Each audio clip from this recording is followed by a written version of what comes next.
안녕하세요. 서울에서 비만 치료 많이 하고 있는 이수진 한의사입니다. 요즘 환자분들도 많아지고 논문 쓸 일이 있어가지고 유튜브 영상을 굉장히 오랜만에 최근에 다이어트 한약 관련해서 이제 논문 하나 투고를 했는데요. 공부하면서 좀 재밌었던 연구 하나 소개해 드리려고 해요.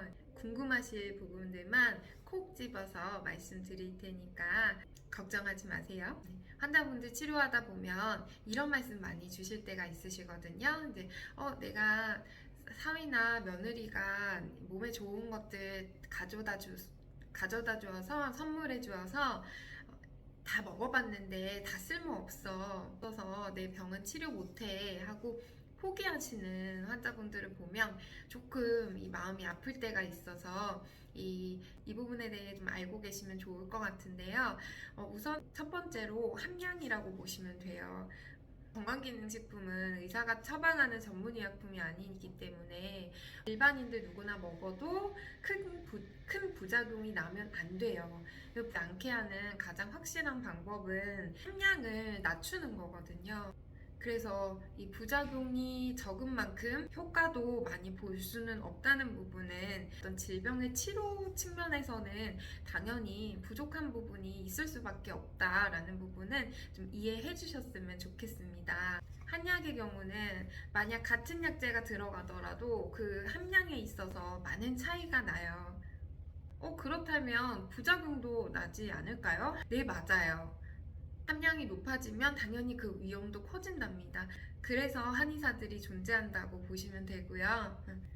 이 어떤 약재를 처방하기 전에 이 약재가 이 환자에게 맞을지 안 맞을지에 대해서 꼼꼼하게 살피는 과정을 거쳐요. 체질을 관찰하고 변증도 하고 맥도 짚고 또 복진이라고 해서 배도 만져보고 이제 혀도 보고, 그래서 한의원에 약 지으러 오면 상담 시간이 꽤 오래 걸리죠? 저희 한의원도 오시면 검사부터 상담까지 1시간은 훌쩍 넘어가는 것 같아요. 사실 이 환자를 치료하는 저희 입장에서는 환자를 더 많이 알아가고 싶기 때문에 조금 짧은 시간으로 느껴지긴 하지만요. 최선을 다해서 놓치는 부분들이 없도록 최선을 다한답니다.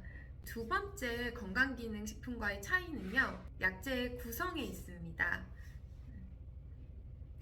이 한약이 요즘 현대의학적으로 많은 연구가 되고 논문이 발표되고 있지만 사실 이 임상의로서 보면 그 효과가 임상적인 효과를 충분히 반영하지 못하는 듯하여 조금 아쉬운 측면도 있는데, 그 이유 중에 하나는 한약은 사람에 맞게 개개인마다 다른 약재가 투여되기 때문에 연구를 설정하기가 힘든 부분들이 있어요. 이 같은 약이라도 어떤 사람이 먹으면 효과가 있는데 어떤 사람이 먹으면 효과는 없고 오히려 부작용만 생기는 경우들도 있어요. 이유는 사람마다 몸 상태가 다 다르기 때문에 그렇거든요.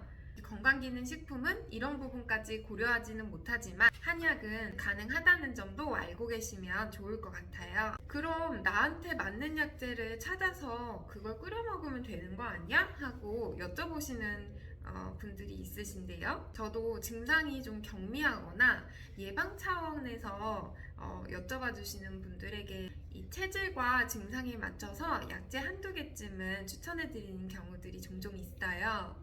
그러나 이 본격적으로 증상을 다루기 위해서는 이 말 그대로 여러 가지 약재를 한데 넣고 달인 한약이 필요할 때가 참 많아요. 오늘 소개해드릴 연구가 바로 이 내용을 뒷받침하는 연구인데요. 이 주제는 뚱뚱한 사람에게 한약을 먹었을 때 어떤 효과가 나타나는지 굉장히 좀 간단하고 심플한 주제인데요. 어떤 약이 사용되었냐 하면 우선 총 두 그룹으로 이 그룹을 나눴어요. 첫 번째 그룹은 약재를 한 종류만 사용한 그룹, 그리고 두 번째 그룹은 약재를 여러 가지 종류를 이제 사용한 그룹으로 나눠서 효과를 각각 비교해 보았는데요. 과연 어떤 그룹이 효과가 더 좋게 나타났을까요? 네, 우선 첫 번째 그룹의 경우는 어떤 약재를 썼냐 하면 카다멈이라고 해서 이제 우리말로는 이제 녹두구라고도 하는데 이 주로 이제 이 향신료로 많이 쓰이는 이 외에도 갈화라고 해서 이제 치계 꽃을 약재로 사용하는 걸 이제 갈화라고 하고요. 또 페뉴그릭이라고 해서 우리가 한국말로는 이제 호로파라고도 얘기하는데 요즘은 조금씩 그래도 많이 알려지고 있는 약재인 것 같아요. 이 호로파도 향신료로도 많이 쓰이는데요. 이 부분도 나중에 좀 다뤄볼게요. 이 외에도 캐러웨이 씨앗이나 감초, 바질, 그리고 당살초 등이 사용이 되었다고 합니다. 약재가 조금 생소하시죠? 네, 주로 좀 향이 있거나 또는 이제 효과적으로 항염증이나 항균 작용을 하는 그런 약재들이 많이 포함되어 있는 것으로 보여지네요. 이 두 번째 그룹은 약재가 2개 이상 사용된 그룹으로 우리가 이제 한의원에 오면 처방 받으시는 그런 한약을 생각하시면 될 것 같아요. 방풍 통성산, 태음조이탕, 청열단, 의인탕 등의 처방들이 이제 쓰여졌는데 이 약재별로 많이 사용된 순서를 보니까 마황, 대황, 황근, 감초 순이었네요. 이 2가지 그룹에 대해서 어떤 효과를 분석을 해보았냐 하면 BMI나 체중, 그리고 허리 둘레, 엉덩이 둘레, 또 중성지방 수치나 총콜레스테롤, 혈당, 그리고 혈압까지 이제 이 약을 먹지 않은 군에 비해서 이 방금 말씀드린 지표들이 모두 좋아진 그룹이 한 그룹 있었어요. 네, 과연 어떤 그룹일까요? 네, 예상하신 바로 그 그룹입니다. 네. 우리가 한의원에서 처방받는 그런 한약을 복용한 군에서 방금 말씀드린 비만 관련 수치, 그리고 총 콜레스테롤, 혈당, 그리고 혈압이 유의한 수준으로 떨어졌습니다. 안전성 검증했냐고요? 당연하죠. 이 심각한 부작용은 한 건도 보고되지 않았고 이 간 수치 또한 안전하다라는 결과를 얻었습니다. 저희 한의사들이 보기엔 너무나 당연한 결과이긴 한데요. 왜냐하면 이게 구성약재가 많을수록 복잡하고 다양한 양리 기전을 가지게 되네. 이 비만하면서 고혈압 있으신 분들, 비만하면서 혈압 관리 잘 안 되시는 분들, 비만하면서 당 수치 관리 잘 안 되시는 분들, 또 비만하면서 콜레스테롤 가지고 계신 분들, 질병 자체가 이미 복잡한 병리 기전을 가진 분들에게는 더욱더 한약의 시너지 효과를 낼 수가 있어요. 약재 개수가 늘어날수록 이 부작용도 생기지 않을까요? 사실 의학계에서도 이런 부분 때문에 이 몇십 년 전까지만 해도 단일 성분의 약재들을 선호했지만 이 최근에는 질병들이 워낙 복잡 다단한 병리 기전을 가지고 있기 때문에 멀티 타겟을 대상으로 한 약들을 열심히 개발하고 있어요.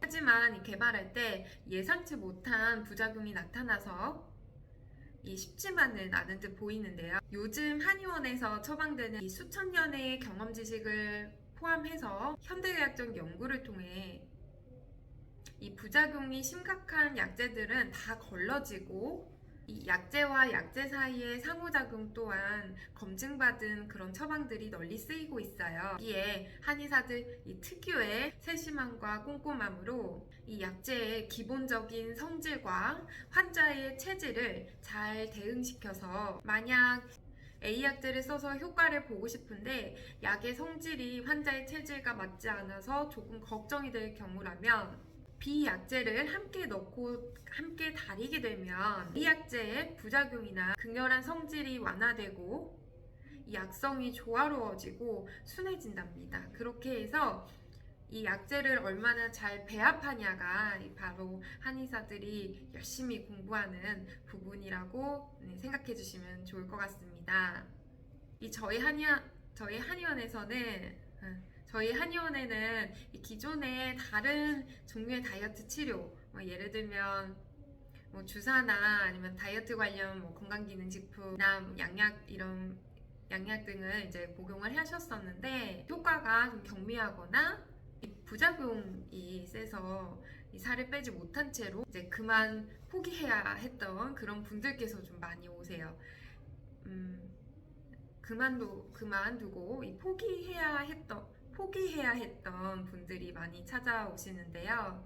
이럴 때 이제 자세히 문진을 해보면 몸이 차서 혈액순환이 잘 안 된다거나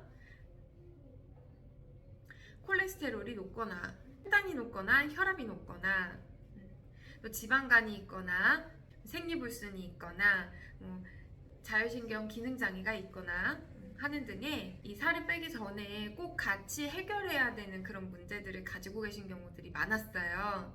이럴 때 이제 다이어트에만 좋다는 그런 약만 가지고는 살을 빼기가 조금 힘들 수 있어요. 이런 분들일수록 환자의 몸 현재 상태에 맞춰서 꼼꼼하게 약제 종류를 선택하고 0.1g의 용량까지 세밀하게 결정해서 한두 개가 아닌 20, 30개의 약제를 가지고 처방을 완성을 하게 됩니다.